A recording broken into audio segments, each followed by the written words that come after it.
Well, welcome one and all down to Frank Drago Reserve. It is round 3 of the night series. We are here to broadcast to you Fremantle City taking on the Perth Glory. I'm Sean Fry from the Perth Football Podcast, joined by the greatest man, Josh Chiat, alongside me. Josh, how are you, mate? What a joy it is to be here, Sean Fry. It's great to be Wonderful to have you back calling West Australian football. Feels like it's silkiest voice. Feels like it's been a lifetime, but it's a pleasure to be back. We hope wherever you are going to enjoy this one. In terms of the type of football these two sides play, I'm sure it's going to be very entertaining. Hopefully we can add to that entertainment in our own little way. But, just want to wish you a very good evening wherever you're watching, or if you're abroad somewhere, maybe a good morning, a good afternoon, a good night. But whoever you are, wherever you are, thank you for joining us. It's a pleasure to have you tuning into the broadcast. And what are we expecting to see from this one, Josh? Obviously, the night series is always a bit of a precursor to the regular season. You get a few glimpses of what to expect, but it's never the be-all and end-all, is it? What do you want to see tonight from these two sides? Well, it's not the be-all and end-all, but it is a pivotal game for Fremantle City, bottom of the group in the night series.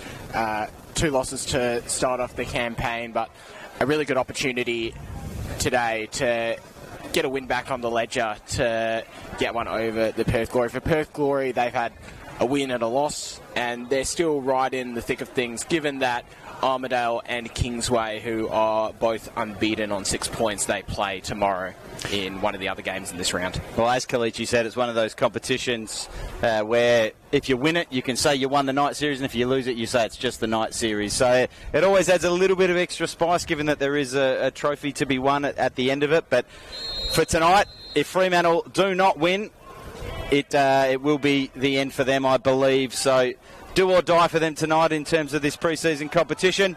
But a lot of football still to be played this year, and we'll see how we go as we get a bit of fancy footwork early on there.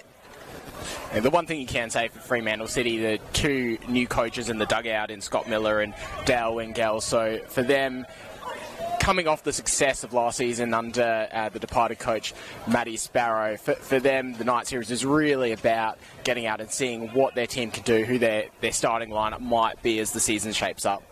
Absolutely. Is it the Glory making the early running in terms of possession, and still with the ball now after that one given away, but now a chance for Fremantle to make their first attack forward. The ball forward from Chalmers was a little bit loose, and Glory will settle again. Now these young Glory sides have always been about possession, about trying to control the game and trying to play the football their way, regardless of opposition and regardless of the scoreline. So expect to see them trying to keep the ball down, trying to move the ball about. Huge potential for some of these players, obviously.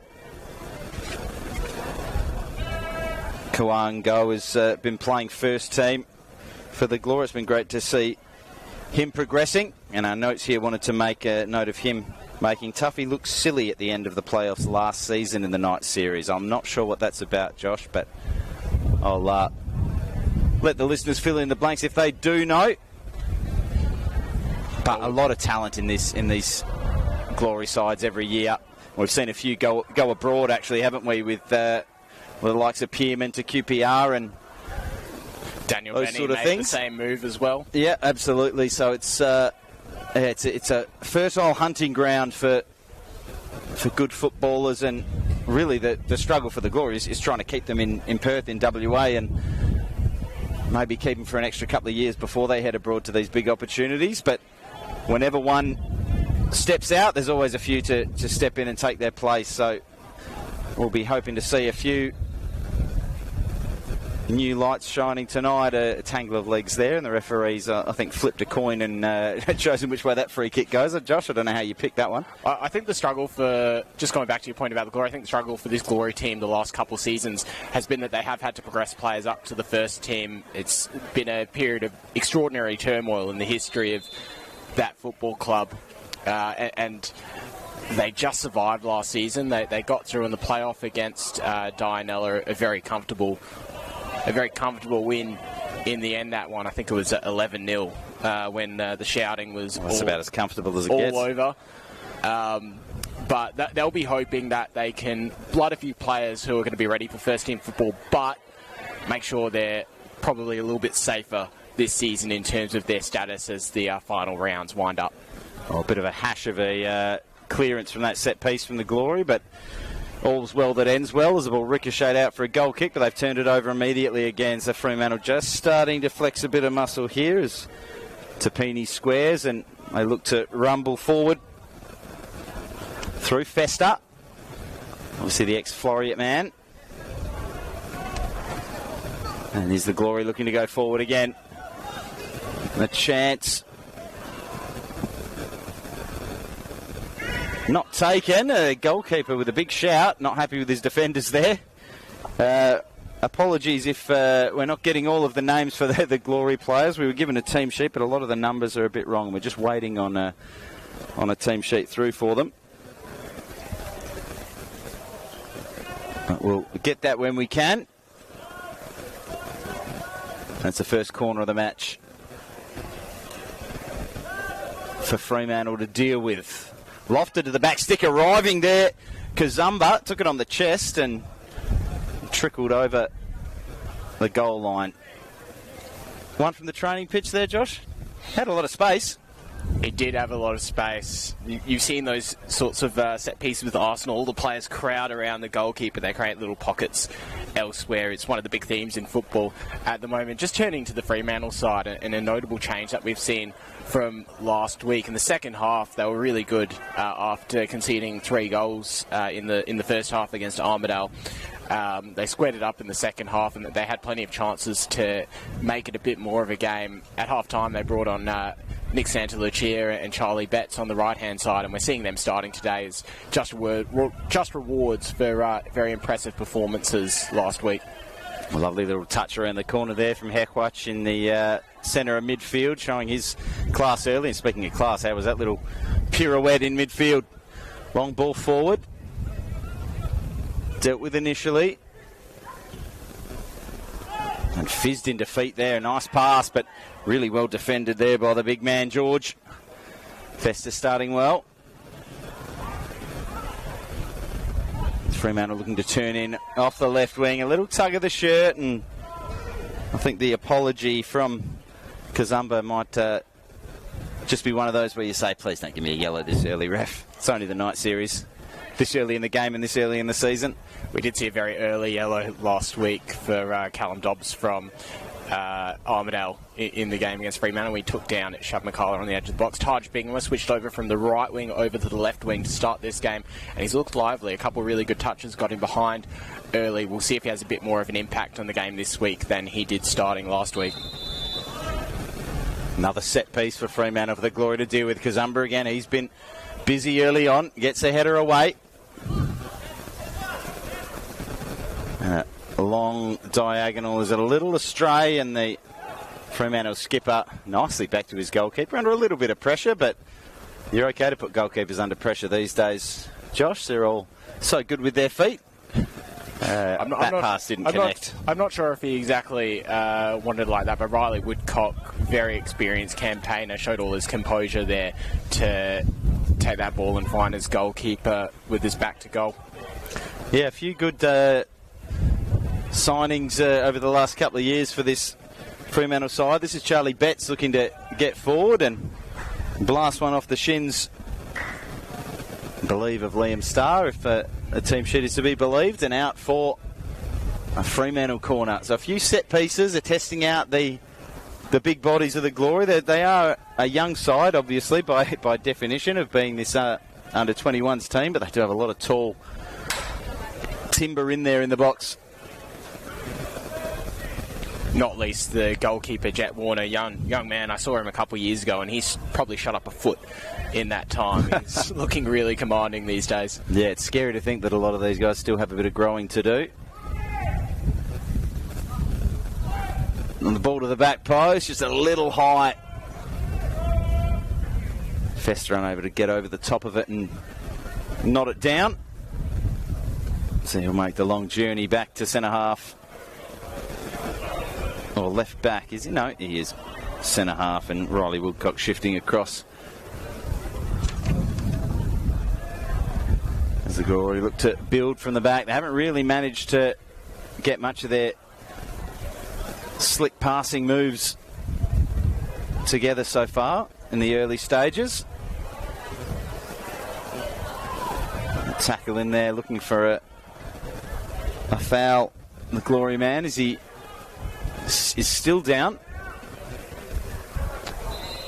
Well, if you look at some of the changes as well that Freo have made, just knowing that we were down here at their game against Armidale last week, the centre-back pairing to start the game last week, Ben Steele and Hayden Stevens had all sorts of trouble with Peter Yorkobs, as I'm sure we're going to be saying about plenty of centre-halves this season in the NPL men's competition. But George Fester and Anthony Tapini get their opportunity in the centre of defence for Fremantle this week, and we know that the coaches have been very impressed with Anthony Tapini's form so far in this pre-season.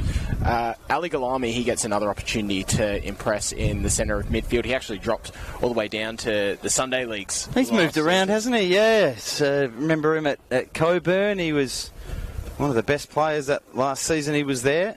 Yeah, maybe a little bit off the pace against Armidale last week, but the opportunity to get back to playing top-flight football, and he's looked pretty good in his first couple touches here today against Glory. It certainly has. It is going to be a lengthy stop here for this injury. We'll try and get you more information on that. Hopefully it's nothing too serious, but it doesn't look good. It didn't look like anything too sinister. A couple of players just challenging for the ball, and they can often be the worst ones, the ones that don't look too bad. It can just be a twist of the knee or the ankle, and obviously there's no real rush to get the player off the field. The slightly less serious nature of the night series, and the fact that no one wants to see anyone getting injured at this point, and certainly not make an injury worse than it needs to be.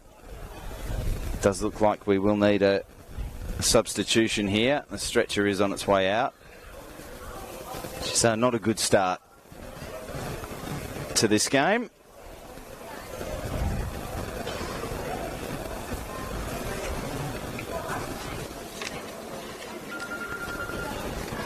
Louis Sollett, I'm being told, is the man on the ground. We do have a bit of a team sheet here now for the Glory.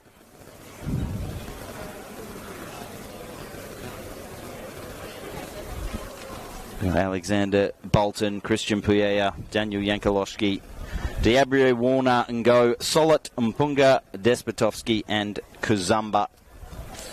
Does look like, I can't quite see his number, but it looks like young Max Naylor might be getting a few instructions. A man who's been around the Australian under-18 setup in the last few months or so.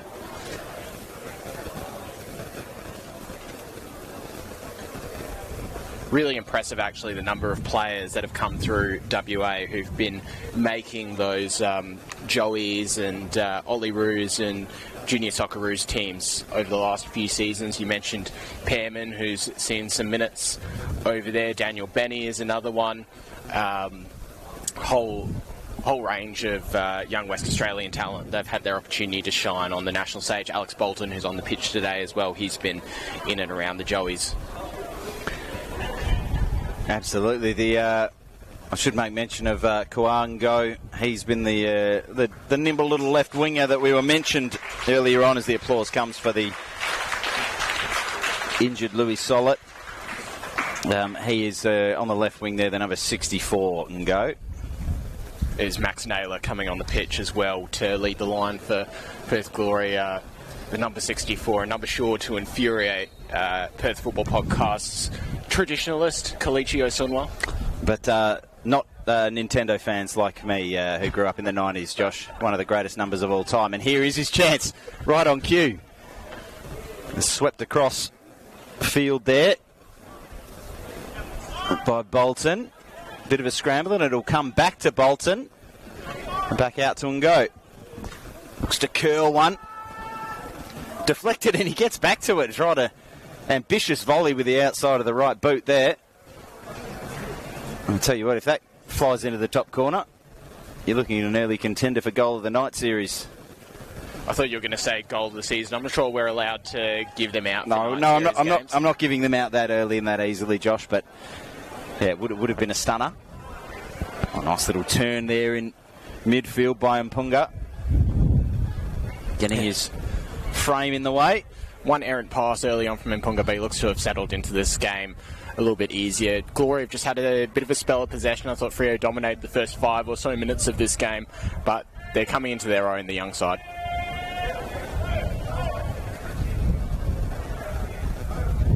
Very nice touch there on the touchline. A little roulette into trouble.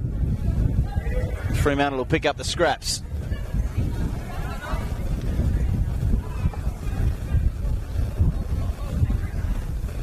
Give it away in turn. Just a little bit scrappy at the moment. Both sides giving away possession as quickly as they're getting it. And the Glory doing exactly as I said there, just turning it over back to Fremantle up the other end of the pitch, and now they can try and drop into some shape. The very high press early here from the Glory. But as always the way, if you can break through that first line of pressure. Yeah, Sam Cook was on there. He was. I was just going to say that. You can find chances, and the pass was not good enough. Just a little too narrow, that pass from Santalucia. He was looking for that little gap that had opened up between the fullback and the centre back that Sam Cook was trying to run into. Sam Cook got on a heap of chances in the game last week. Somehow didn't wind up with a goal. I think he's smashed it against the goalkeeper. He's hit the crossbar. He's rounded the keeper and put it wide, but something that Fremantle City will be really happy about with their new number 9 is that he's getting into those positions, he's making those opportunities, and we've seen him had double-figure seasons previously in the NPL, really coming off the bench. So seeing him get the opportunity to... Oh, lovely diagonal ball there, right to the edge of the box, and goalkeeper gets hands to it, and as always is the way. The goalkeeper will be protected in those situations. The flag was up anyway, so not sure whether or not it would have counted. I think the flag was for offside, but probably would have got a free kick anyway, because that's just what goalkeepers get, isn't it, Josh? It is. All Riley Wilcock just putting the keeper, Ryan Barker, under a little bit of pressure there. It's a very sloppy passing in the opening stanza here, and a bit of a wrestling match there. Going, again, the free kick going the way of Fremantle.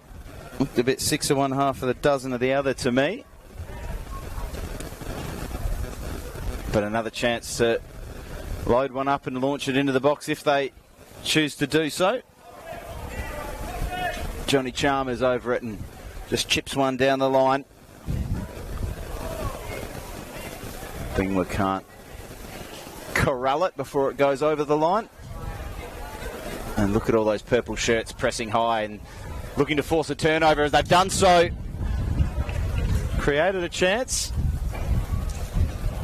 Charlie Chechlas on the end of that one with the raking volley. He didn't quite hit it right, but we've seen him score some spectacular goals, not the least the chip over Armidale goalkeeper Sebedica last week. So we know that he's got it in his locker. He's going to be one of the most dangerous players on the pitch today for Fremantle City. Probably one of the best, if not the top performing box-to-box midfielder in the NPL WA competition last season, Charlie Chechlas. Had an absolutely fantastic season, and Fremantle will be absolutely delighted to having him rolling out for them.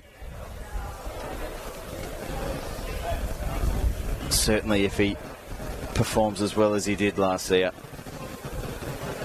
Again, the Glory back three just happy to share it around, wait for the Fremantle press.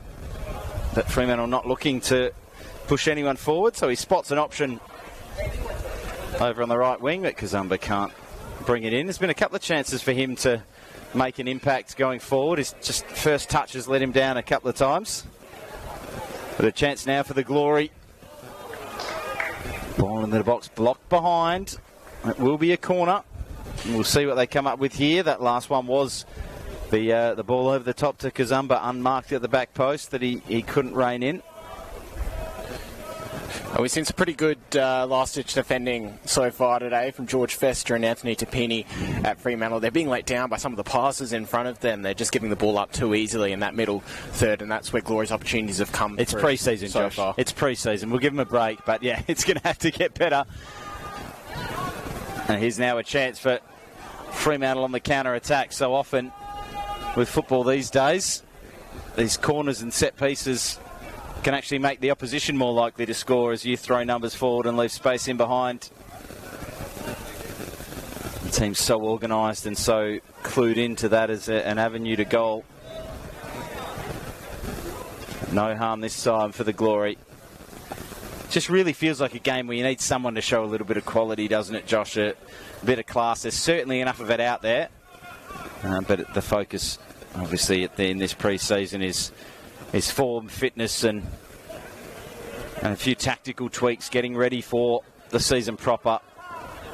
Well, I think the defending from the two back fours has actually been really good so far. So we've seen a few of those little half chances open up, but they're not letting their opponents get in behind them, which is where you're really going to be hit in a competition like this, where teams attack so readily, the ball goes forward so quickly. Are they not letting them get in behind because the defending's been so good or because the passing's been so poor, Josh? 6 of one, 6 of one, there we go. Another. Add one and you've got a baker's dozen. Lovely little chip down the line. That's a really well-weighted ball for Cook, but we'll call that one a good pass and good defending. Josh, a bit of quality. Heckwatch with the ball, and now he's getting involved further up the field. We said we wanted a bit of class, and he might just be the man to inject it into this game, and all of a sudden he's got the ball on a string. Some of those midfielders just have a way of looking like they got magnets in their boots at times, and I'd love to see Charlie get a little bit more of the ball for sure. You're not going to get it with passes like that, though, is he? Poor John Chalmers. Oh, dear. There. Oh, dear. I was going to say before, you don't need to be so cynical, Sean. I'm glass half full. Clearly you're glass half empty, man, but I think we will see chances open up in this game, particularly if players like Charlie Chechlas are getting on the ball in areas like that. Put your half full glass and my half empty glass together and we got one full glass, Josh, so can't have one without the other. Lovely to be here with you wherever you're tuning in for this round 3 night series game. Fremantle City, Perth Glory. It is still 0-0, deadlock yet to be broken. I feel like you can see with Corin Go, when he gets on the back of defenders, there's just a little bit of nerve sets in, that rush clearance there from George Fester.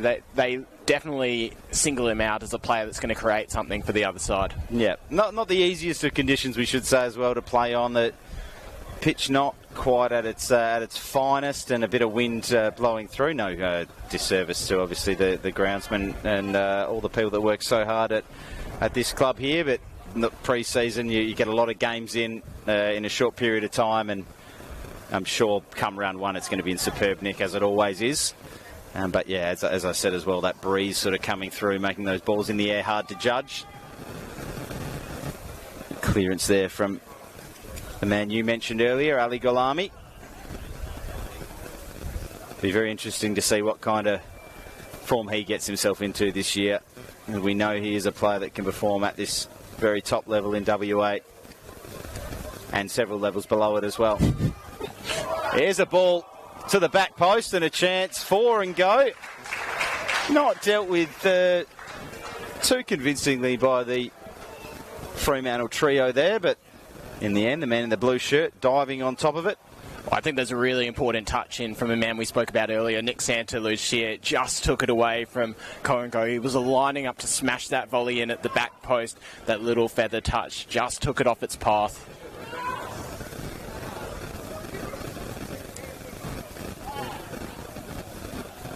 Just telling his troops to settle down a little. The Glory goalkeeper. Take a bit of time, draw Fremantle on. looking for that ball over the top down the channel, and here is Ngo. He's going to look to run at Santa Lucia. Outside, then inside. Snaps one on goal. And that effort is blocked. An effort from further out. It's deflected and it's in.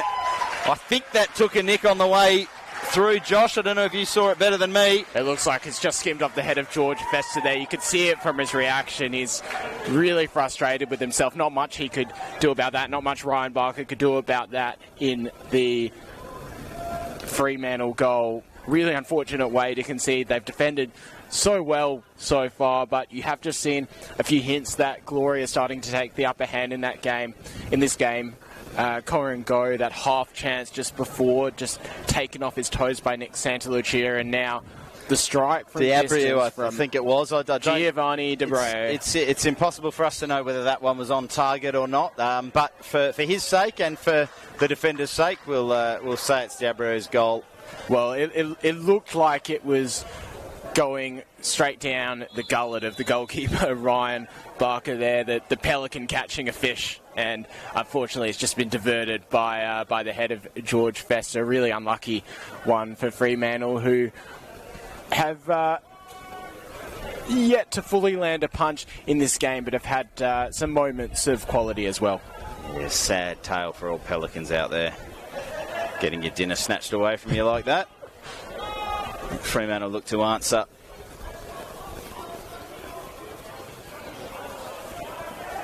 I did say this game just needed a moment of class, and there's a nice little moment of class from Hekwach. It's brought in nicely. Ball scuffed in across the box. But turned out all we needed was a little bit of bad luck to get our first goal. Or good luck, depending on... Not supporting either side here, Josh, of course. Very impartial, as we always are. But, yeah, sometimes you hit them from there. The XG Brigade will say don't hit them from there because they don't go in the back of the net more than 2% of the time. But how lucky we were today to get that 2%. Again, the Glory are looking to knock it around the back. Really high press, and it is how the Glory have been able to get in behind them. And I do say that they like to play it out from the back and keep the ball on the deck, but with the maroon shirts pressing so high, they've seen the opportunity on a couple of times to shoot one over the top, and wouldn't say it led to the goal, but led to the move that ended in the goal. Certainly Woodcock toes this one on. There's always a big focus with Perth Glory on the playing style. They do have to replicate the first team in part, which is... well, it's an avenue to that first team, isn't it? It is. So you want to prove you can fit into the system, and we know that they've played a high press, or they've attempted to play a high press under David Strilic in the first team.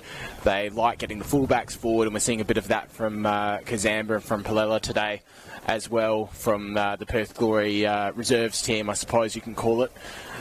The thing is, though, it gets tough when you're playing for points. And they obviously want to keep their status in the NPL competition. They wouldn't like to go down to the State League 1 competition, as they were on a threat of doing last season. So there are times when potentially game situations and game management comes into it alongside that playing style. Oh, we talk about it every year, Josh, don't we? That they sort of have to marry those two kind of disparate goals. And speaking of goals, here's a second of the day. I think it's the substitute. Max Naylor on the left foot from the edge of the 18-yard box. Makes it 2 to the Glory. Fremantle City yet to get on the board. It's starting to look like this one could already be slipping out of the hands of Fremantle. Well, it's another turnover deep in their own half, and it just didn't look like Max Naylor had that much time when it came to him on his left foot, but he took that finish really, really well. Ryan Barker, no chance. He just slid it into the corner of the goal furthest away from us. Really composed finish from the young man, getting closed down by the defender. Not much of a chance for Barker there. What can Fremantle do in response? They have to find a way to get a little bit of control. They really have barely threatened.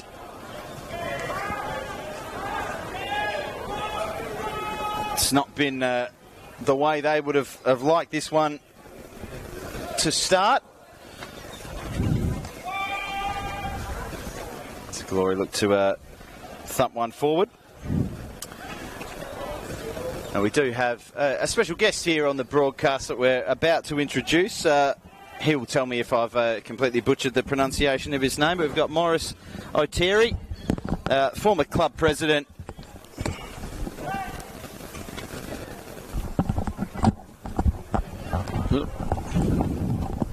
Just apologies for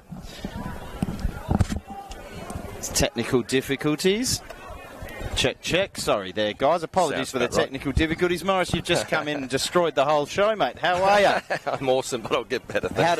How's the last name there? What's the pronunciation on that? O'Terry. Yeah, so Maurice O'Terry, former club president here at Fremantle. Look, I've just been given a laundry list of things people love about you here at the club and the things that you've done from... being a part of establishing the club, being the inaugural president, to running the line, to being the MC at functions, to all over the show. You obviously love this club. You've been a part of it for a long time. And, yeah, here's your chance to sit and tell everyone listening what is it about this Fremantle that's been such a special club for you? I think first and foremost, I'm able to do all of those things because I fit under the salary cap. Right? So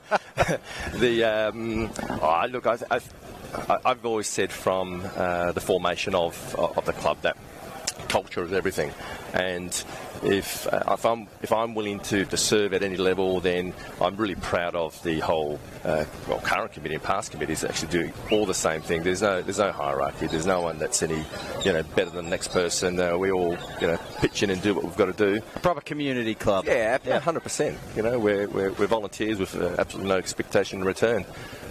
I can even look at this current situation and take a positive from it and say, well, if we ever had to rehearse what it's like to be down by a couple of goals, then this is the time. Let's see where the character lies with the team. If there's a time to be a couple of goals down, it's in the pre-season anyway, isn't it? We're here to see some of the boys, what they can do in a system, and I'm sure there's still a few tweaks that are going to happen as we rumble towards round one. Yes. With that being said, what are the goals for the side this year? We know over the last few years we've seen teams like your Kingsways and Sterlings come up, and obviously yourselves a couple of years ago, and there's a lot of teams down there waiting for their chance to come up and really ruffle some feathers up in the NPL in the top division, aren't there? You're not here to make up the numbers. It's a cliche, but what's the target for this year, if I can ask? When we did the recruiting a couple of years back for the players that are here today, literally 80% of them, that was exactly the pitch. It was like, we're not here to get into the NPL and make up the numbers by any stretch of the imagination. We had the coaches as well. All credit to both Matty Sparrow and Matt Lenzo that were there that brought us into this league to begin with, and all the players pitched in at the same time. But goals-wise, I'm really encouraged by the fact that every single team in this competition can beat each other on any given point of time, and any given point of day. So in terms of outcomes or expectations concerned, I'm naturally ambitious. I want to win the league. So nothing wrong with that. Not hiding from the ambition. That's always going to be the case. If it takes a year to get there, 10 years to get there, it was no different to getting Fremantle City in the NPL. We were a state league. Actually, we were a Sunday league side, and then a state League 2 side. So it took 10 years to get to the NPL, and so we just have to stay in there and keep trying to improve from one season to the next. Absolutely. Are there any signings or players in particular that you think can take that next step this season?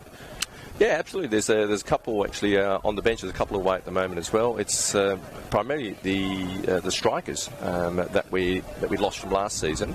We've got a couple of young people at the moment. Taj is there at the moment. Ooh, here we go. Ball into the box, towed on towards goal, and it's into the back of the net. Maybe not how you draw it up, but Charlie Betts got on the end of it after the ball popped up and poked it home, and all of a sudden it's 2-1. It hasn't been the most flowing of football so far, but we've got a game on our hands now. I should speak here more often. I think if I stay here for another 5 minutes, the second goal will come as maybe well. you're a lucky charm, mate. Look, tell us about your. I heard you went to Bali with the Masters recently. Any stories you can tell us on the air? PG rated max. Yes, of course. No. Bali was a great trip for the Masters. We were invited there by the Bali Bulldogs, a bunch of expats there that don't have a league in Bali, so they're really reliant on teams that are visiting them from either other countries, other islands, and so we've got something planned for them to come to Fremantle this year in early October, and we'll do it all over again at the end of October as well. But it was a small bunch, only 20 of us. With all the Raven reviews that came of it, I'm sure we'll probably double that for next year. But hey, it was a bonding session. We got. I don't remember much football, to be honest with you. So I'm sure. And that's the end of the PG comments. Yeah, okay, no worries. I'll grab a beer with you afterwards. You can tell me some of the real stories. But Morris, thank you so much for joining us here on the broadcast. We'll get Josh back and let you go and enjoy the rest of this one. And hopefully for your sake, we can get Fremantle back into the game. Done. Thanks very much. Thanks so much, mate. Well, Morris O'Terry, one of the founding fathers, shall we say, Josh, of this football club, and the type of person that every club needs. You need those people that are just going to go down there and perform whatever tasks required of them on whatever given day, and also probably just do it for free. He ushered in a goal as well, so impressive performance from the great man. He was on for 5 minutes, and back to 2-1. A little bad news though. Just before this free kick gets taken, we have seen the ambulance pull up for young Lewis. No. So it looks like he's got his ankle pretty heavily strapped there. So all the best for the young man who's gone off injured early on in this game. No, look, Fremantle whipped this ball into the box, cleared to the edge of the area. I'm a man, as you know, Josh, who likes to try and make a joke out of anything I can, but obviously this situation's nothing to laugh about. Very sad to see talented young footballers seasons ending before they've potentially began, and that, while not quite being a season-ending tackle, was not a great one there from the retreating Santa Lucia on Koa-Ngo. And the youngster, hopefully young and nimble enough to be able to shake that one off, but certainly a well-warranted yellow card. Yeah, not a surprise, seeing a yellow card, even if it is the first half of a pre-season game. That was a pretty cut and dry decision for the referee. Does mean that the man that was taken down has a chance to double the glory lead as we tick towards half-time. We don't know exactly how long to go. There'll be 10 minutes plus, you would suggest. A fair bit of stoppage time, and Go hits one from 20 plus yards and looked like it had the whip on it. Yeah, it had the shape, I think. Hard to know where it would have gone if not for the head of the defender, but the wall stood strong. That's what it's there to do.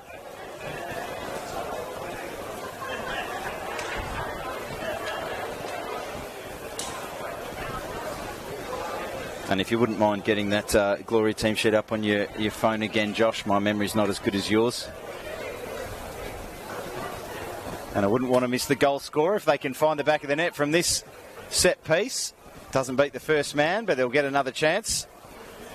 A nice little ball, and here's the scorer of the opener, Dabrio, looking to dribble in past Bingwa. Couldn't do so, but it will be another Glory throw.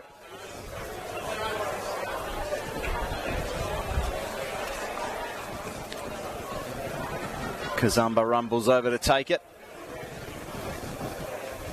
If you feel for Fremantle, they just want to consolidate this period late in the half. They've got the goal back. They would hate to concede, go back to a 2-goal deficit right now. Looks for the long throw towards Naylor. A couple of touches there on the edge of the box, but Despotovsky couldn't rein it in. Here's Pulao. And go.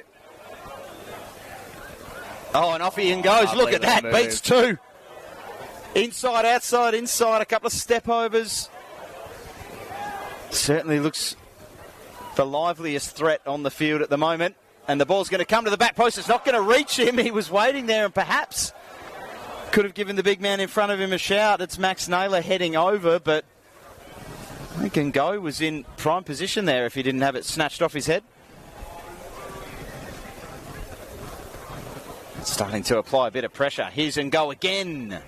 Well, that chance before obviously skied that one well over the bar, but that chance before, it came from the creativity of Ngo, the bravery that he had to take on players when he had so much pressure around him. And you feel like we don't produce all of those players in Australia, or we haven't over the last 15, 20 years, but we're just starting to see them emerge now, and it's great having one down in our local competition in Ngo. From my glass half empty perspective, a bit of luck there on the deflection. The ball bobbled out back in front of him off the tackle. Make your own luck, don't you, Josh? Make your own luck when you take players on like that. Oh, lovely ball from Naylor. Weighted superbly. Scrambling out to smother the chance was Barker. Really good positioning from Barker. Very good goal there. Closed the angle down nice and early. Made himself big. Didn't make it easy for the striker to get a toe in.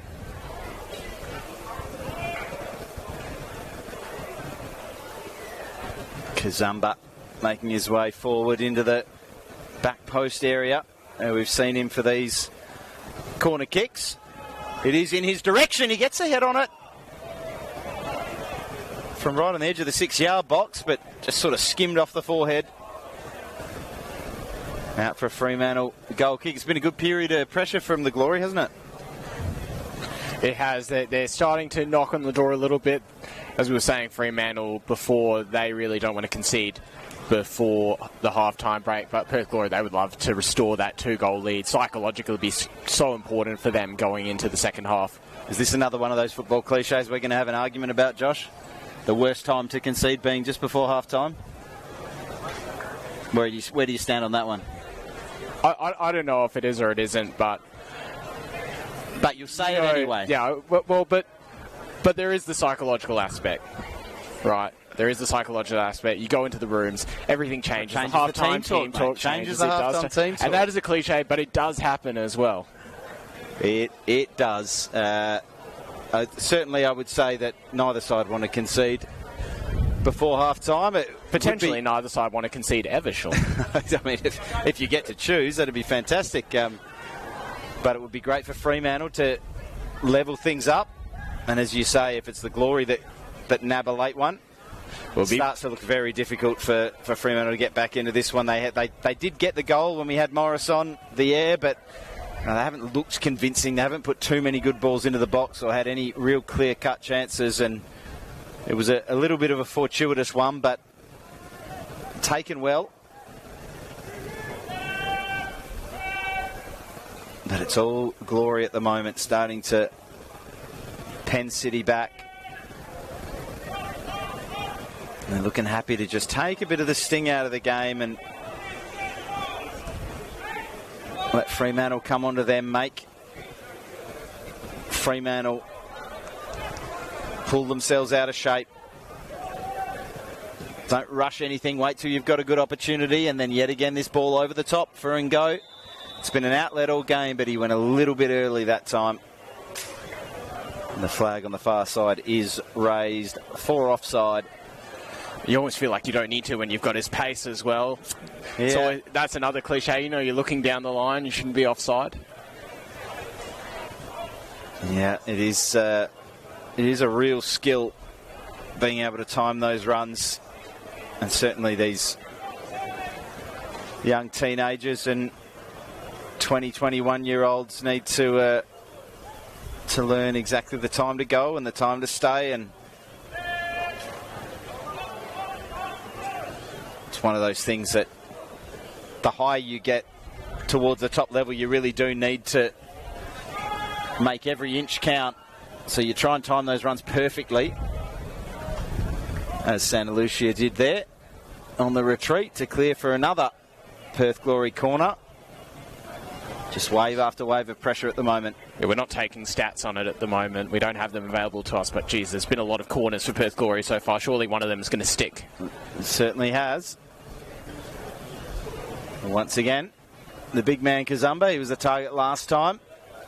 makes his way to the back post. Ball doesn't reach the white shirts. It's coming to a good area, but nobody attacking the Glory. It's all Fremantle sort of middle of the shirts 6-yard there. box. Chalmers getting the clearance, just smashing the ball in the air. Yeah, it's sort of all hands on deck at the moment, isn't it? That looks like they'd be quite happy to keep this scoreline up to half-time. Yeah, you get the sense of Fremantle are just holding on at the moment. They really want to hear that whistle sometime soon. That's a lovely punched ball from Diabriou. And go.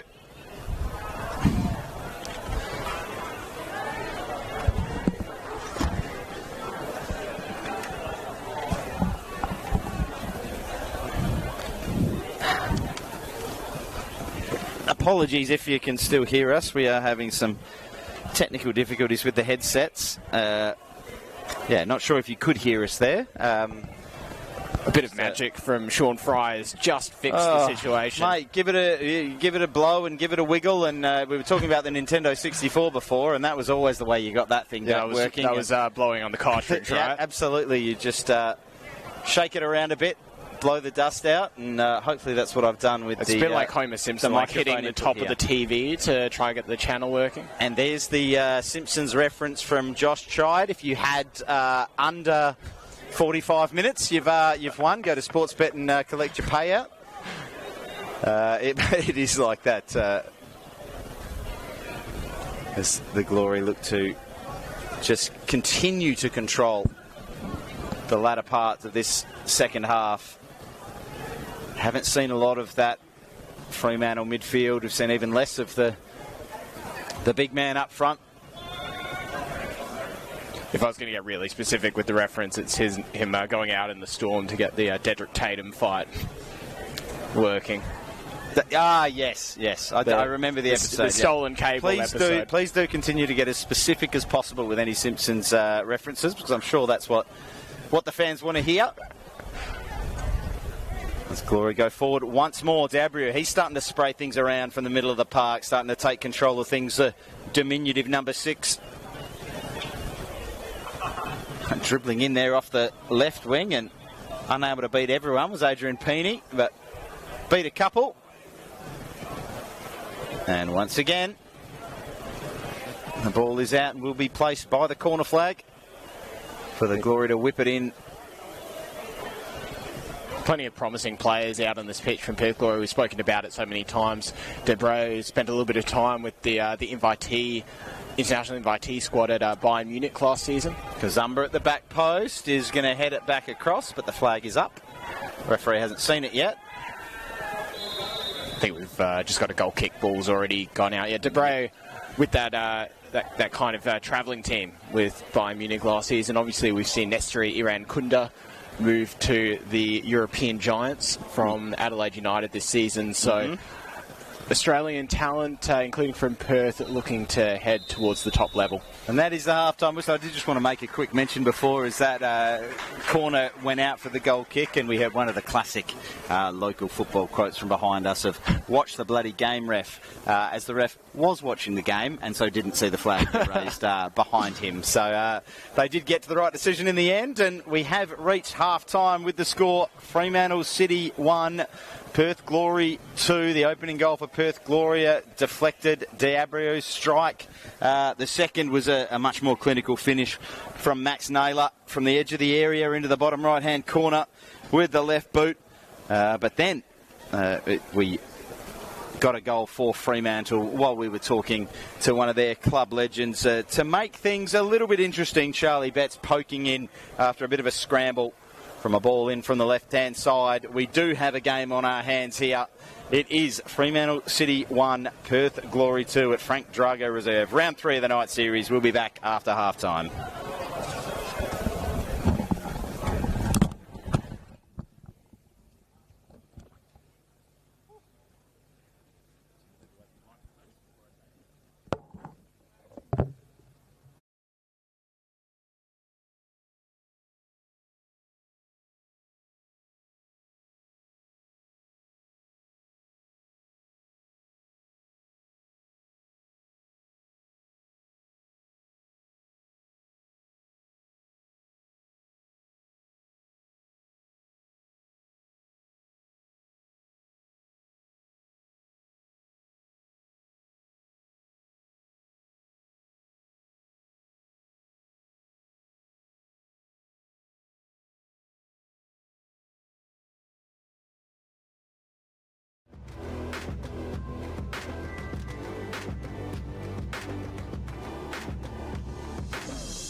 Hi, it's Jack Idell. I've been type 1 diabetic since the age of 12, and since then I've managed to go on to have a career of over 250 professional games. Type 1 diabetes has never stopped me from doing anything that I love.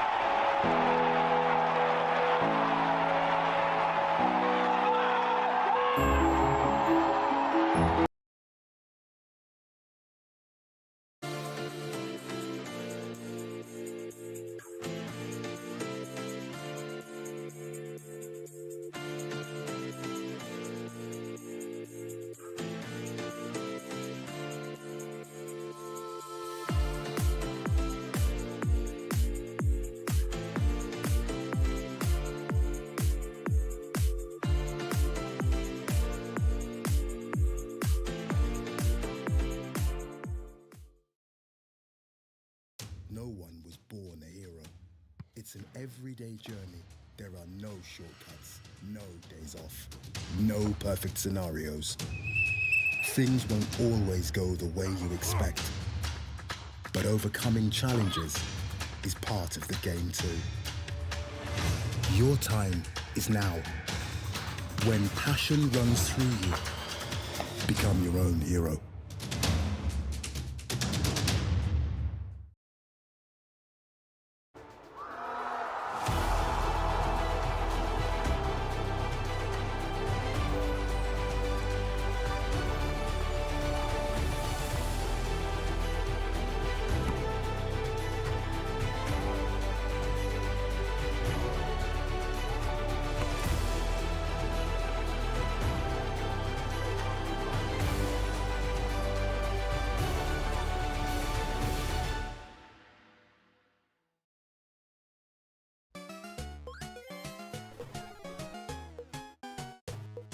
At Sombrero, we use only the freshest ingredients so you can enjoy fast food that doesn't slow you down. Sombrero Feel Good Mex.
All right, we are back at Frank Drago Reserve. Hope you didn't hear any of our nonsense banter in the last 30 seconds.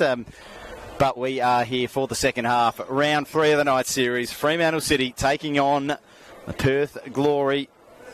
The Glory youngsters with a 2-1 lead. And the unmistakable luscious locks of Ben Steele making their way out onto the field. Josh, a few substitutes. It looks like a triple change at half-time for Fremantle.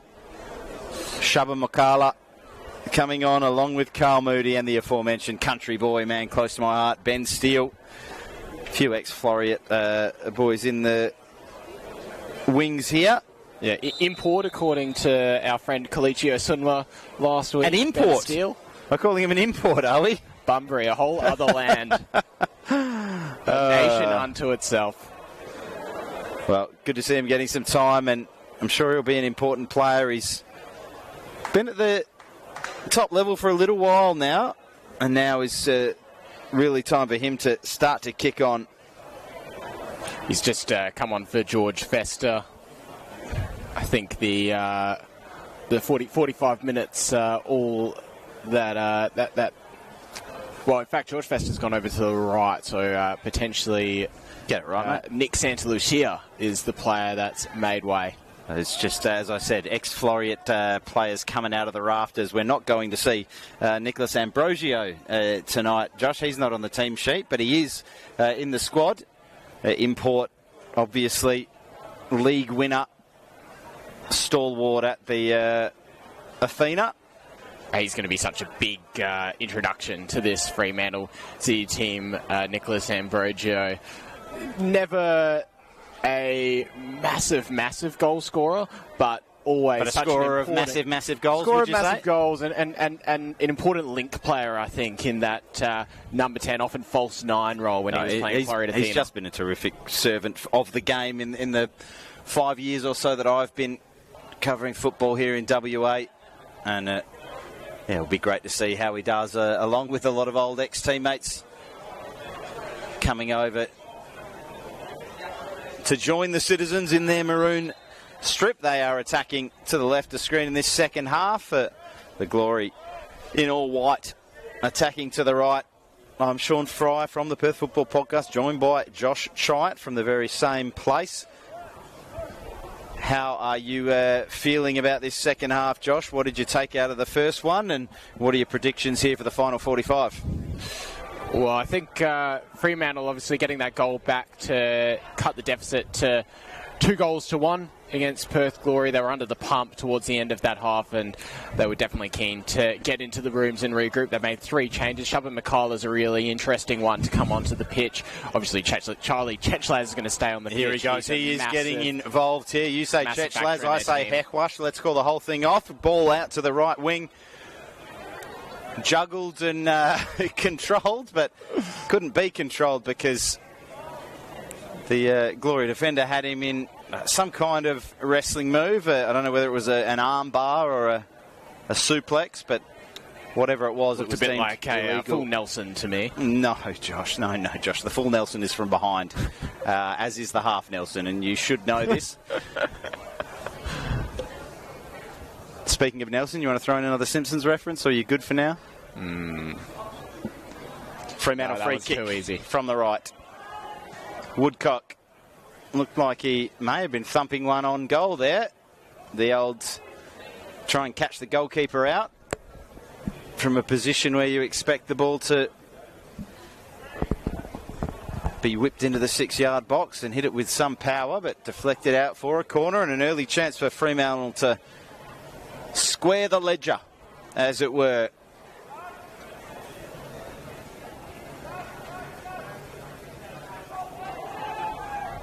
Ball played short to Makala. Great ball in.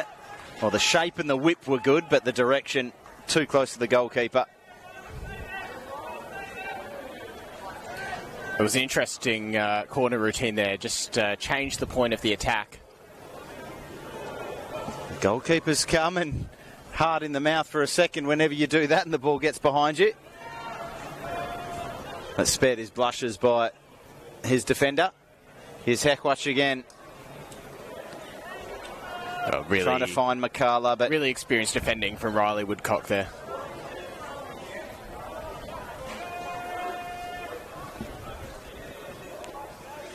another player who's been around the clubs, was terrific for Red Star, way up north.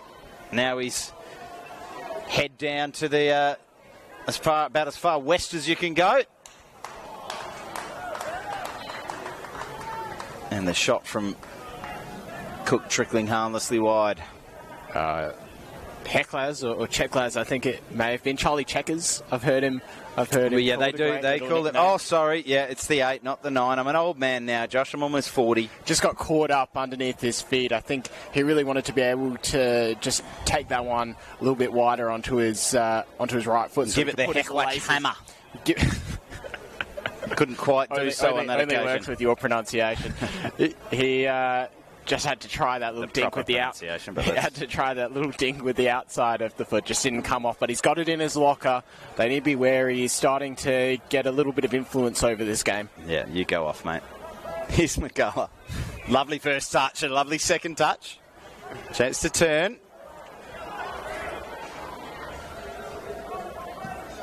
It's been a bit better at the start of the second half from Fremantle. They've had a bit more control and a chance to go forward again.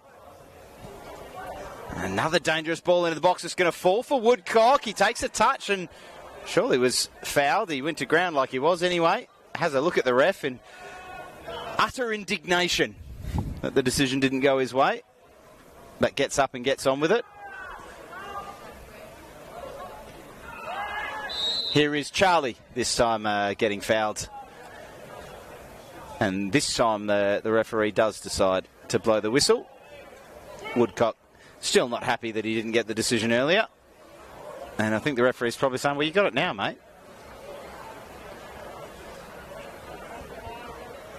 Just go whip it top bins.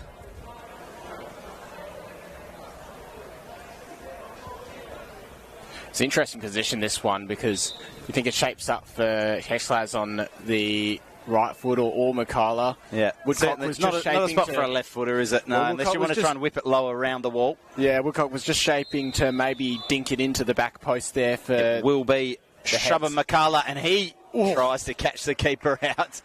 Pre-season's not far away. That was not far away. Pre-season's the time for that, isn't it? You throw all the set-piece routines out the window and just try and catch the keeper out. Just taking, all it takes is a step across his goal, and if you manage to get it in the top corner, as he very nearly did there, you're in with a chance. A couple of substitutions here. William Ferson coming on. Perhaps it's just the one. Kazumba to leave the field. In fact, we do have two substitutions. Tinamawonga Matema coming on, the number 17 on the near side.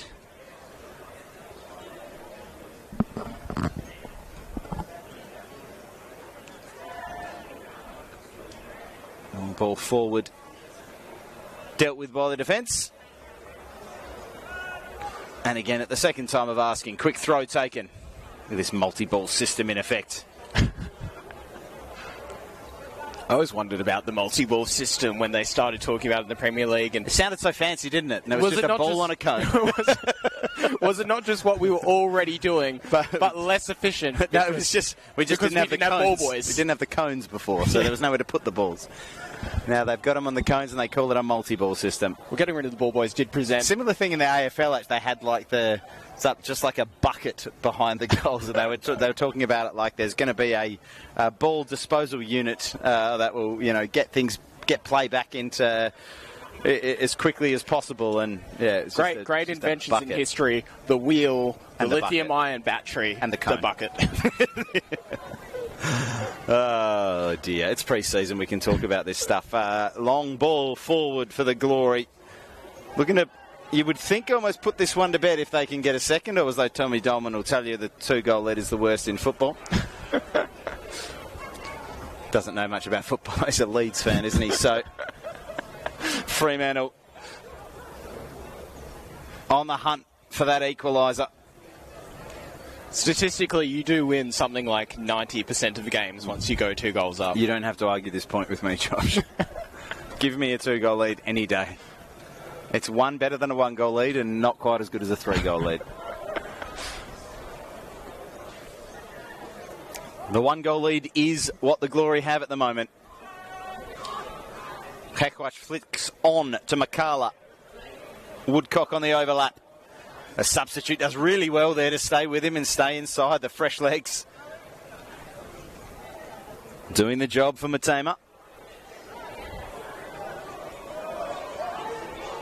And Glory with a few numbers now to throw forward. Unmarked at the back post. It's not going to get to him, but just ghosting in there. William Ferson, one of the substitutes, who's had his arm in the air for an eternity. Maybe Despotovsky, in fact, the number 10. Classic seeing a Despotovsky in 10 for the Perth Glory. Terrific, isn't it? If you've got... Speaking of which, there it comes to him again. If you've got it on your bingo card that one of us accidentally calls him Bobby at some point, there is a very good chance that will happen. Hasn't yet, but here's Hekwach pressing forward, doing it all on his own, robbing the ball, taking it off, and a lovely touch inside here. And Cook couldn't make the most of that one. And a nice bit of composure there, and a little clash of knees perhaps.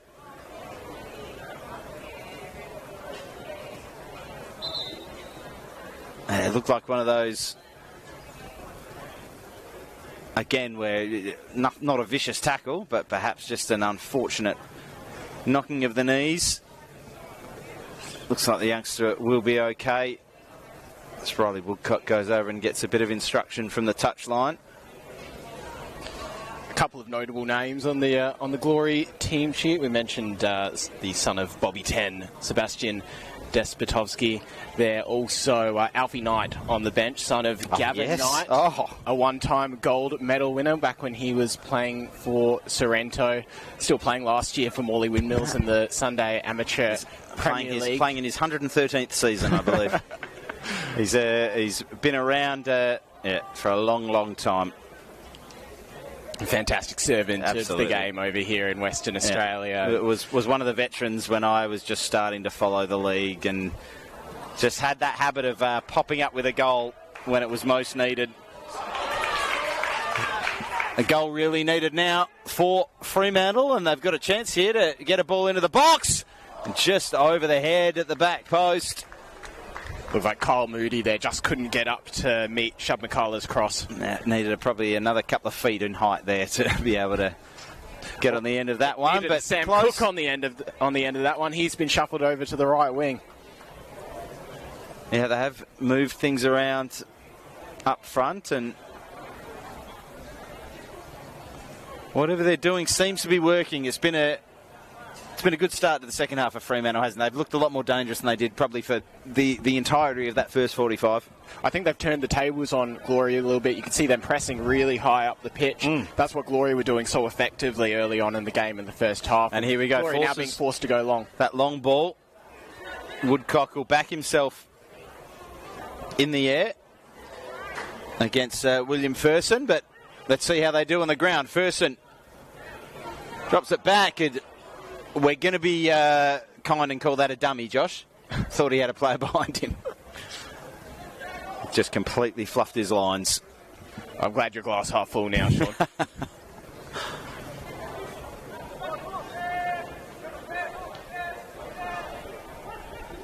That to the keeper from Jankulowski.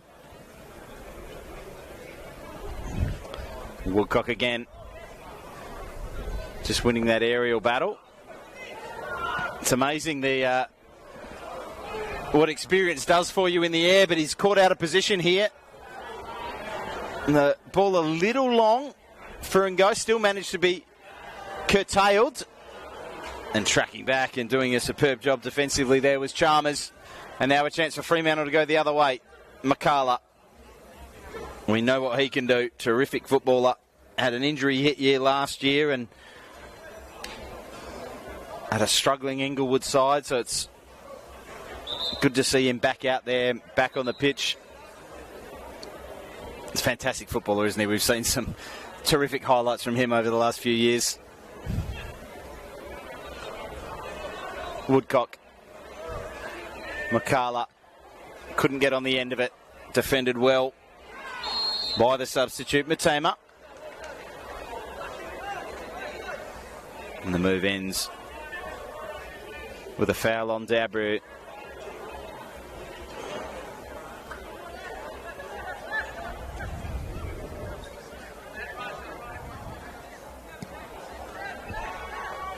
Bolton with a long ball forward. Matema. Heckwatch crashing in. Likewise, Chalmers can't win the ball back, but Woodcock does. Here's a chance now. Back to Woodcock, but once again, it's been a good little spell from Matema, the substitute. He's looked very strong. Positioning's been very good. And quick off the mark.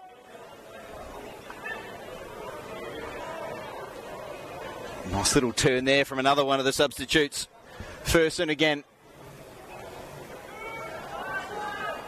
Terrible ball into the middle, and it's an outlet pass for Fremantle here, and an awful ball, but mistake from the defender.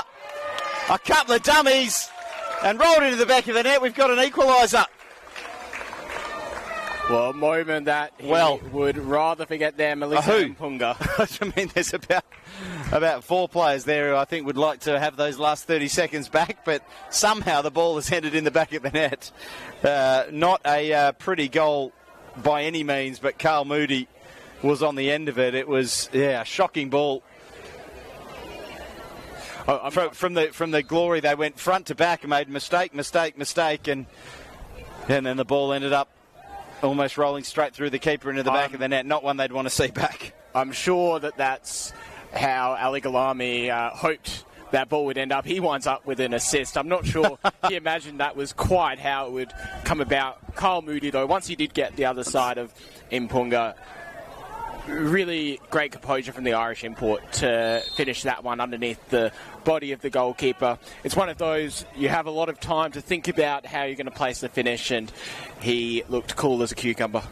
We talk about expected goals a lot. There's also the ultra nerds amongst us look at all these different stats, and there's one called expected assists, where they measure by the positioning of all the players and the time that you play the pass and the exact pass and the weight and speed and curve and height that you play it at. What is the expected assist value? I'd say it was very low for Galami on that occasion, as the Glory looked to immediately try to retake the lead. It was not a good pass, was it? But it worked! And that one not quite working. Eventually for Sebastian Despotovsky. Yeah, you just have to make sure that you get that first name 100% correct. Eventually, it was a good chance that opened up for Despotovsky. I thought Naylor could have taken a shot earlier when he played that ball across the area. He looked like he had a bit more time than he realised. Eventually, it came out to the Perth Glory striker. He did score a goal last week against Balcatta, so he's looking to continue the good form he's shown in the night series so far. Well, you know me, Josh. I'm not here to stroke any egos. We mentioned the bit of a lack of quality so far in the first half of this game, and at patches in this second half. no more so than leading to that second goal. But I tell you what, we got a bit of a slobber knocker here. It's 2-2. Coming into the dying stages, and this is what football can do for you, can't it? It doesn't matter what the quality's like. You can still find joy and have an exciting finish, and hopefully that's what we've got in store for you. Thank you so much for joining us wherever you are watching. What we are seeing, I think, is some of the levers that Scott Miller and Wingell are able to pull for Fremantle City. Kyle Moody coming off the bench, he's made an impact running through the middle. Pulling the levers. Oh, that's a phrase I've only really heard in the context of like Barcelona and their financial difficulties lately. But sure, we'll go with it. Pull some more levers, Dale. It certainly has made this a much more open and entertaining game, and certainly one where Freo have had a lot more impetus going forward, hasn't it?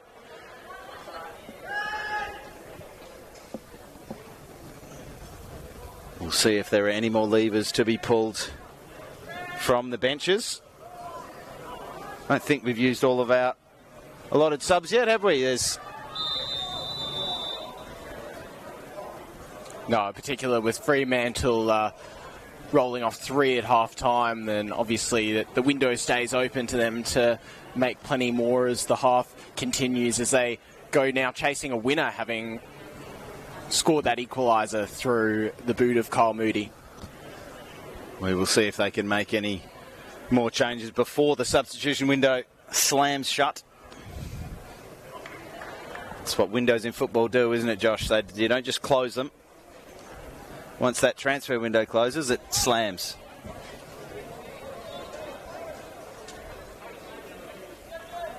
West Ham sign anyone? I ask seriously, I don't know. Evan Ferguson on loan. Okay. And Ward Prowse came back from Southampton. Ah, that's right, yeah. I saw that one.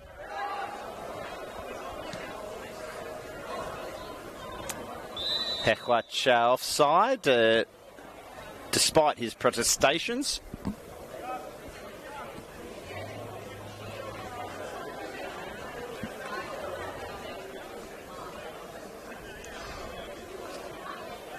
So we tick towards the mid part of this second half. Fremantle have got the goal to get them back level after a couple of horrid mistakes at different ends of the pitch from the Glory.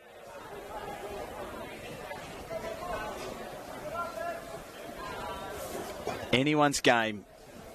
Fremantle need this one to have any hope of progressing. What's the situation for the Glory like, Josh? Does a draw keep them alive, or does that start to make things difficult for them as well? Oh, no, a draw keeps them well and truly alive. They got the win, didn't they? So they've got one on the board. Yeah, and with Armidale and Kingsway taking each other on, then what a game that'll be. They'll remain at least within one game of the semi-final spots. Balcatta Bayswater to play after this. Lovely ball forward for McCullough, but once again, really impressed so far by Tinamoonga Mutema. He has come on and closed down every chance, every avenue forward down that left-hand side for Freo. He's got pace on him, It's been good, hasn't he? Yeah. Hasn't been easy to pass. A very good block off of Riley Woodcock, notably. Yeah, and been using his body well. Gets in position. You can see him doing a bit of shouting and telling players when they're not in position too. So, yeah, but like the cut of his jib. He's going to have a chance here again against McCullough, but the pass was astray, and Shubham's just saying, what was that? Don't think he did it on purpose, but Dale Wingell over on the Fremantle bench, the assistant coach there, saying something similar.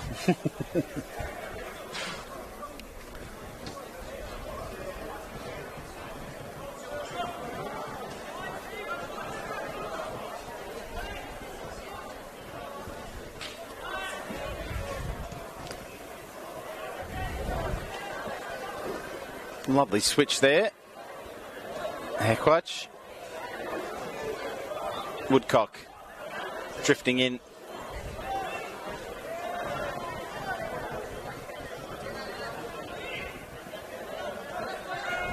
Mutema.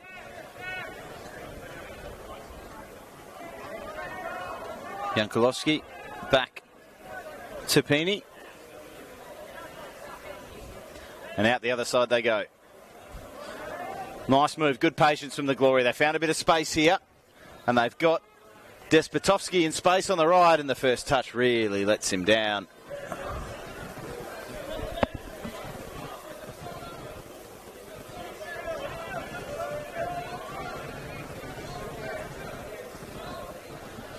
So perhaps one now where the Glory, as you get closer and closer to full time, can start to think a draw's not the worst result for us. Fremantle are going to have to throw a bit of caution to the wind if the scoreline stays the same. I'm not sure that's going to be the attitude from Glory. I don't think it will be either, Josh. No, but I'm just a professional that looks at numbers and tells a story. Oh, they've always been great entertainers in this competition. Yeah. Perth Glory, in a game with 5 or more goals would be fairly commonplace, I would say, for a Perth Glory. They are the team that lets me use my favourite phrase in football, which is saying that a team has won by the odd goal in 7. No team pulls that off more than the Glory over the last half a decade or so. I think there'll be frustration as well, having been so dominant in the first half, to be locked at 2-2 now. They'll really feel that they need that winner to I guess, justify the performance after the first half dominance that they had. No, they've certainly fallen off a little, whether it's changes. And what do you think in terms of changes? You mentioned changes to the front three. Here's Heckwatch getting more involved in midfield again. Nice touch there from McCarla. It's one of those things, isn't it, where confidence starts going and all of a sudden they look like a real football team. And here is a chance, flashed across the box. Still not cleared and eventually cleared, but they look like a completely different team in the second half. Is there anything else you can see tactically that's changed? I think they've been more aggressive. They pressed higher up the pitch. Yep.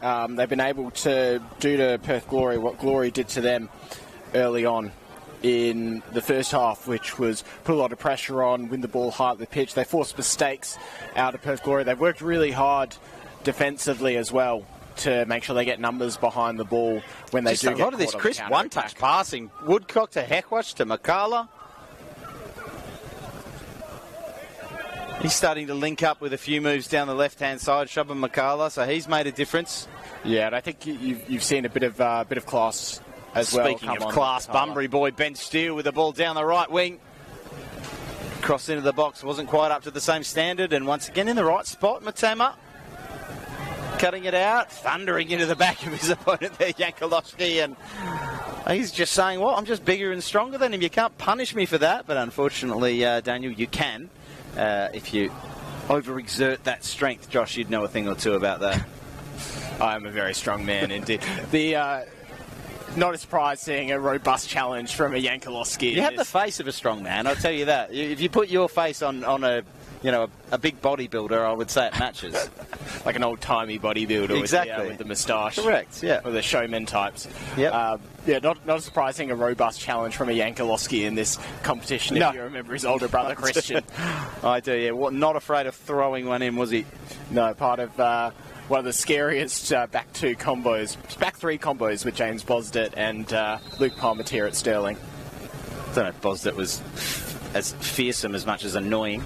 But that one whipped over the top. I say that with all love and respect. Well, no respect, of course. But he sets out to be that way and loves to ruffle a few feathers. Seen his name knocking around again. You never know whether he's going to be in Perth or whether he's going to be back in the UK. But ever the entertainer. As the Glory have done well to break out of that high press. Very nicely done down the left.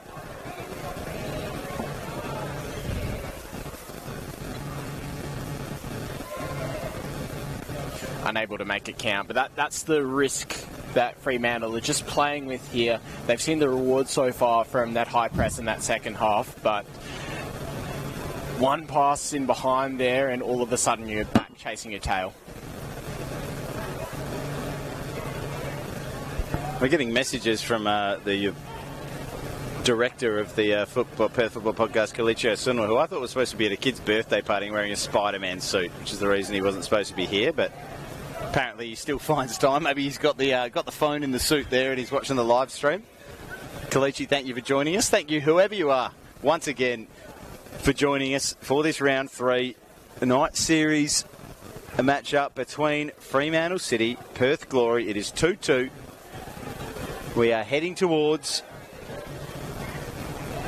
the latter stages of this second half.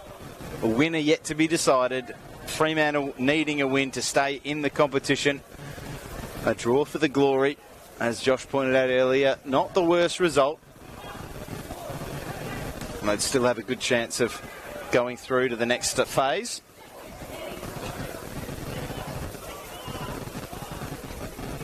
Chance once again for the substitute. He's had limited involvement with the amount of pressure Fremantle have been able to put on, but any time he's had, he's battled well with Riley Woodcock. It's William Ferson, of course, that I'm speaking of. Really important block there from Ben Steele to beat away that shot from Max Naylor looking for his brace. Max Naylor, he's looked dangerous every time he's gotten around the ball near the goals. Ben Steele, he's been good since he came on. Fantastic block from the man of steel. Not getting by him. Clark Kent himself.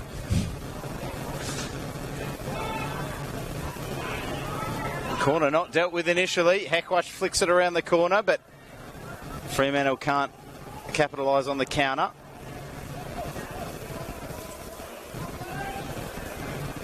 A chance here and go, cutting back inside. He's going to put a good ball into the box.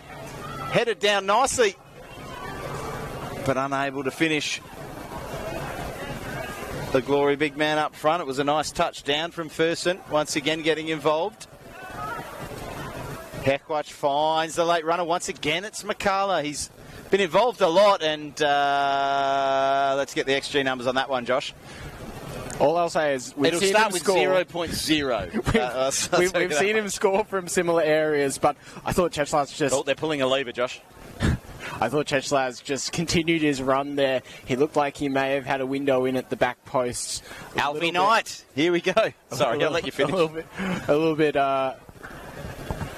one-minded potentially there from Shubham McCarley. Yeah. If he just slipped back the man who'd played him the ball before, they could have had a one-on-one opportunity. As I said earlier, when he took that free kick, where the correct ball is to whip it into the on-rushing big men, and he tried to catch the keeper out. It's one you get away with in pre-season. He's now had two you get away with in pre-season. I don't think you get to do too many more of them, Shubham. I think it might be time to put the cue back in the rack and lower the eyes, because when he does get involved in the link-up play, it's been really, really good. And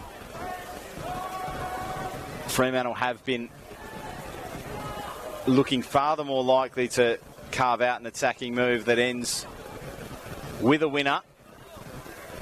But so often in football, you have those situations and you just need to make one mistake or have an opponent have one moment of magic. Oh, your good work can be undone. Here goes and go again. He has not stopped all day, and he's had his ankles tapped there, and another chance for the Glory to launch one into the area. We haven't seen as much of him, I think, in this second half as we did in the first half. And I think if Glory are going to go through and find the winner, here, that's going to be one of the avenues that they can take to get Collar and goal on the ball there, get him driving at defenders, getting run at defenders, because he just has a way of putting them off balance. Yeah. No, terrific young player, as we mentioned earlier, on the verge of the Glory first team. Chance for a third. Great save. My goodness. Big hand there from Ryan Shaved Barker. my face with a rusty razor. He did not have a lot of time to react to that one. Tremendous stop to keep it knotted at 2, but another corner for the Glory.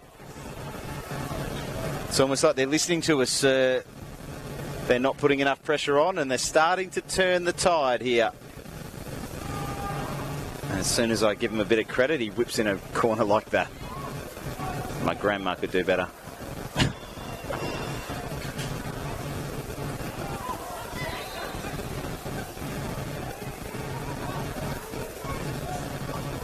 I feel like we haven't really sung his praises too much in this game, but John Chalmers has had a very solid performance at the base of the Fremantle City midfield. He's playing in one of those, that unfancied role where you're just a destroyer, just a bit of a stopper there, shielding the back four. But it's kind of more. I feel like that's a much more in vogue role these days than it used to be. I feel like the Makalele role, as they called it.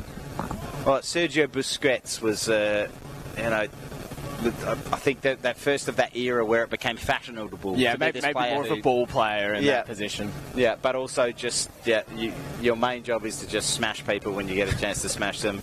If you don't end the game with a yellow card, you haven't done your job.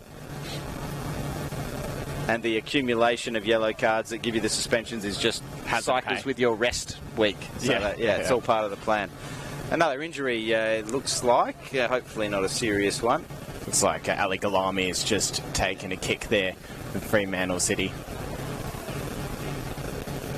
Doesn't look to be as serious as the earlier injury, and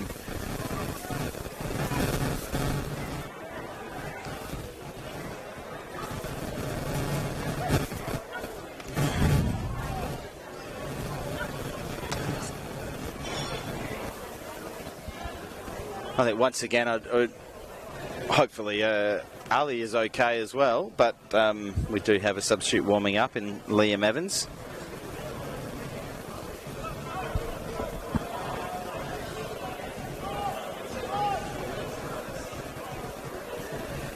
At least he's making his way off under his own steam. Of course, we would like to also once again put our thoughts out to Louis Solid, who left the field on a stretcher and in an ambulance from Frank Drago Reserve. So it doesn't look good for his season this season, and something, again, that you never want to see. So thoughts with him and his family. Hopefully a speedy recovery for the young man as Galami makes his way off with a bit of a limp, but certainly nothing that would be putting him out for a season. I'm sure Liam Evans warming up on the touchline.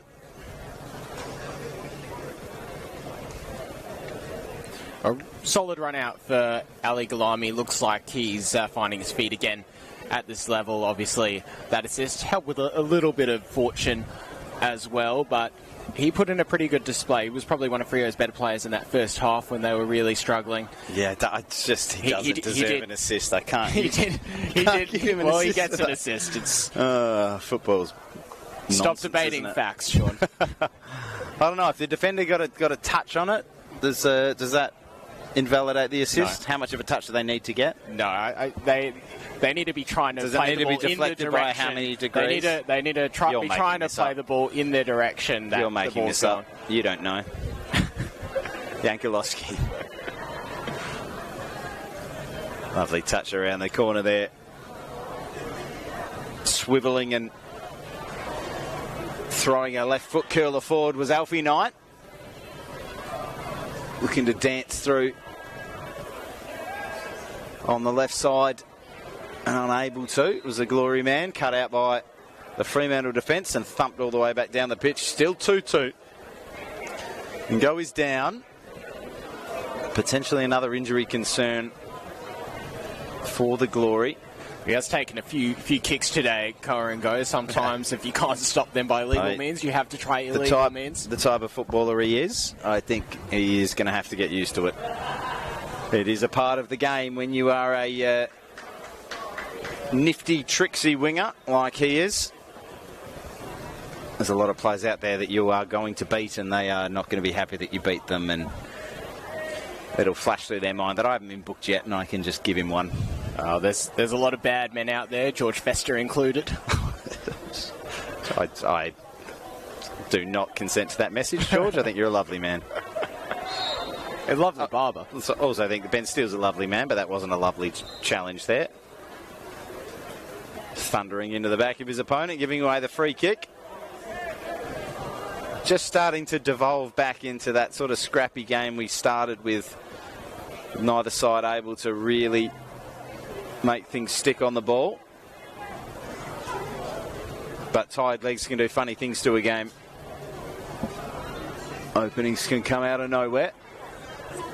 And go waiting for the ball back. He gets it now. Cuts inside, one of those little kick-outs we spoke of earlier. Perhaps another. Jeez, he's quick, isn't he? Couldn't get on the end of that one, and here's a chance now for Fremantle on the counter-attack. And who would you want more on the ball than... Why did I say that? I gave him a... We're getting a yellow gave card him a standing ovation, and he let me down with the pass there, Charlie Hackwatch. But, the tug of the shirt, Josh. You can't do that on the counter-attack. Well, you can, but you're going into the book, and... Yeah, the classic stopping a promising attack there. Yep. The spar pulled out by the referee. Yep. The Lewis Skelly, they call it these days. Just did the tug of the shirt there, though, and not the flash of the boot across the ankle. I wouldn't say stomp on the ankle, because, my goodness, what a decision that was. Here we go. Charlie over the ball. Oh, a lovely curler in there. That was an absolute peach of a delivery. He holds his head in his hands at midfield. Ben Steele cannot believe that the man of steel couldn't fly through the air and get on the end of that one. It's just after the end of those locks to get a little flicker on the ball. Oh, it's just sensational the way they cascaded through this beautiful Bayswater breeze here at Frank Drago Reserve. Not able to get the scone on the end of it though.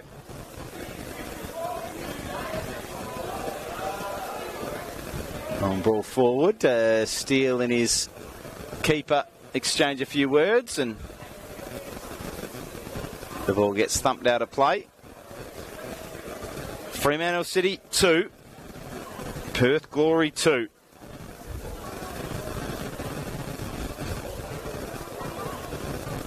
Fremantle need a goal to keep their night series alive. Can they find it?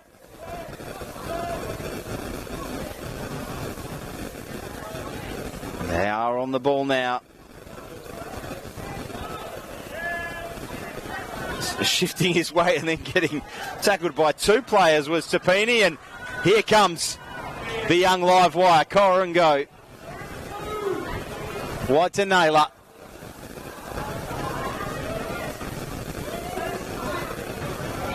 Just dribbling into three players there on the far side. The Glory man, not a high percentage option. Heckwash twisting and turning.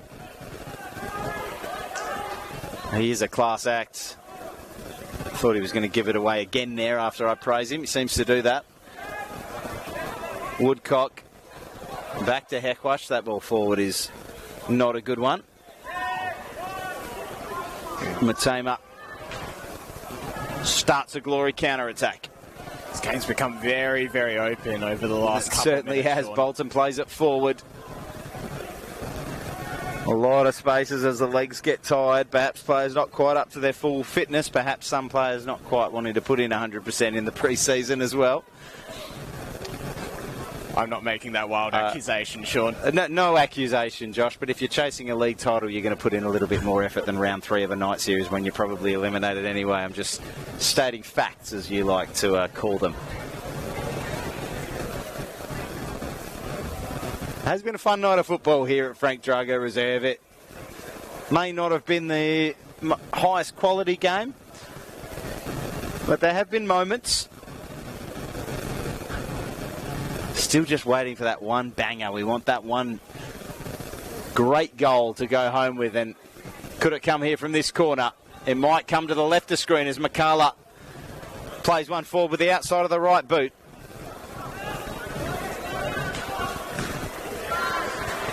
And getting forward there and smothering that attack, Matema. I've been singing his praises this second half, and it was another good piece of anticipation and reading of the play from the young man.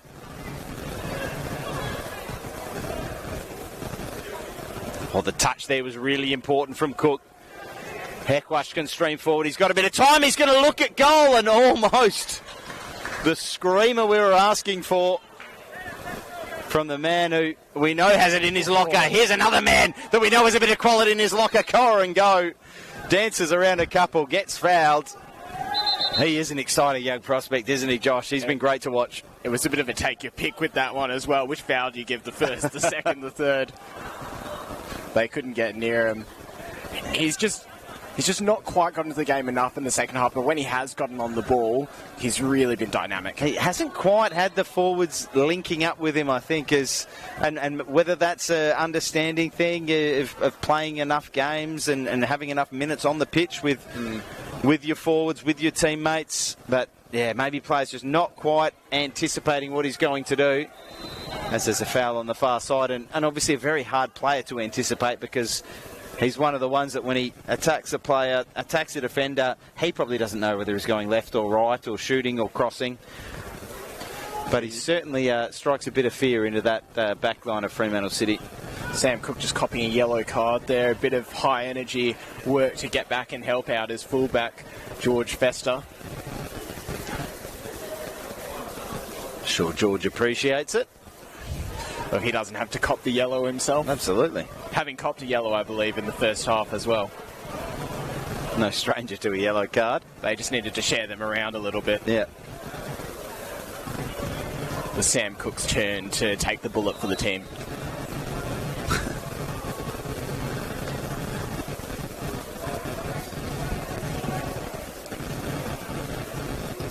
Any idea how long's left, Josh? Don't have a clock here, so we're into the second half of the second half as this ball goes into the box. Not quite at the point of the season where you have a fourth official to tell you how many minutes of extra time either, so this game could just end when it ends, Josh. Oh, there's a foul going Fremantle's way, and the yellow may be flashed again. In this case, just a stern talking to. Well, the game started at 6:30. 7:15 would be half-time with no extra time. So about 7:20. You give them 15 minutes.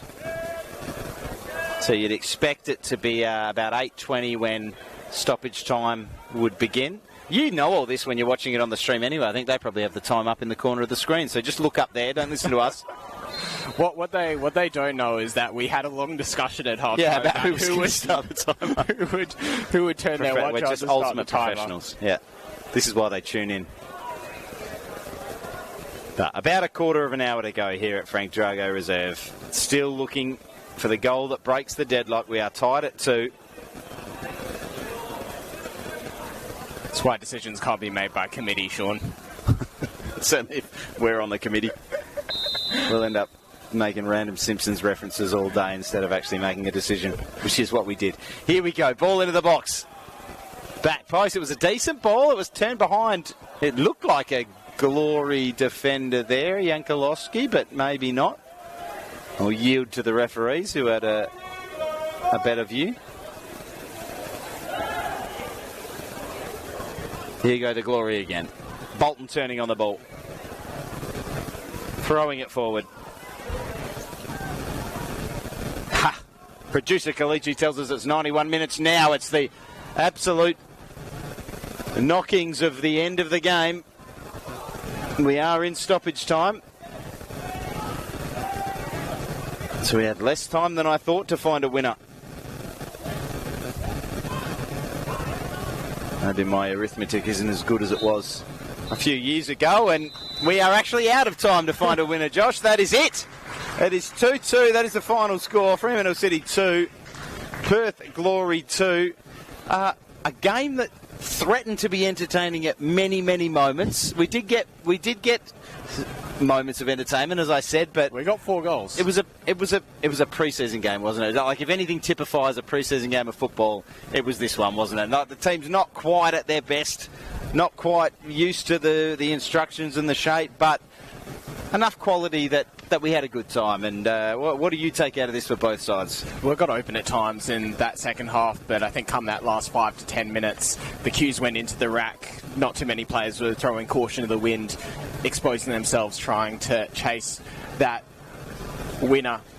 Clearly, Perth Glory, the dominant team in the first half. Fremantle City probably fortunate to get in there just a goal down. The tale of two halves, wasn't it? The second half, the changes they made, they were more aggressive. They pressed higher up the pitch. They forced mistakes out of Glory, one of which, two of which led to the equaliser of Kyle Moody. He was bright, coming off the bench and leading the line. A lot of positives to take out of that second half performance for Fremantle in particular, and they registered their first point in the night series competition after their 2-0 loss against Kingsway and their 4-1 loss last week against Armidale. A point that confirms their exit from this competition, unfortunately. Not quite, but it is highly unlikely with where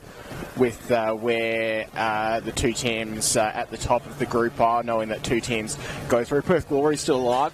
Yep. With 4 points. Armidale and Kingsway on 6. They're going to play each other tomorrow. And Bayswater are just about to host Balcatta down here at Frank Drago Reserve. Bayswater on 3 points. Balcatta on none. They really need a win to stay in contention for the finals. Well, not all all said and done, but it looks like the end of the chances of Fremantle going through to that next round. The Glory still with a chance. The 2-2 draw here at Frank Drago Reserve leaves Fremantle looking forward to the regular season, which we all are, and I'm sure they will be a team to be feared once the whistle blows in round one. As it stands, we will see who goes through. The game after this, we have Balcatta and Bayswater, and the night series is always entertaining when it gets to those final rounds. 2-2 the final score here today. Tonight, I should say, shouldn't I? And thank you for listening. Thank you for tuning in. It's been an absolute pleasure. I'm Sean Fry, joined by Josh Chide. Anything more you want to say, Josh, before we let the listeners get off to their dinner? I want to say a big thank you to the Fremantle City Football Club. Big thank you to the Perth Glory as well. Club for putting us on here. Fantastic. Getting the stream organised for the fans at home. It's been a wonderful initiative, and it sounds like there's a prospect that there might be some women's games covered in the night series in a very similar manner. So hopefully that comes through, and we're going to be excited to... Absolutely. Thank you to Fremantle and the Glory, as Josh just said. Thank you to you. Thank you to Goran on the camera here. We will be back at some point, whether it's a women's game or a men's game. We will be back in your ear holes before you know it. Thank you very much and have a good night.